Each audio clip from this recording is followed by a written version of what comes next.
અને અજાણ રહેલો જીવ પરમ જ્ઞાનની ગતિને સમજી શકતો નથી, કારણ કે અજ્ઞાન દશામાં ફરેલો હોય એને પરમ ગુરુને આપણે ગમે એટલું સમજાવવા છતાંય એ ઓળખી શકતો નથી, કારણ કે એના અંદર જ્ઞાન લેવાની ઈચ્છા જ નથી.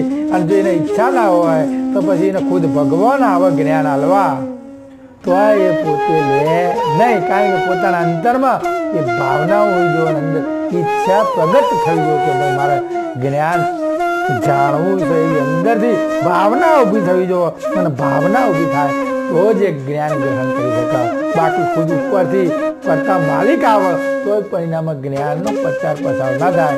એટલે આપણે અંદર ભાવના જગાવવી પડશે, અને જગાવશે તો પરમ ગુરુની જ્ઞાનની ગતિ. એટલે આ બધા અજાણ્યા રહેલે છે, જ્યારથી જ જન્મ લે ત્યારથી જ અજાણ્યા છે. મને કોઈ સમજાવવાનો સાચો પાત્ર મળે તો બને એ પોતે જાતે જાણવા માટે સચેતન પણ થતા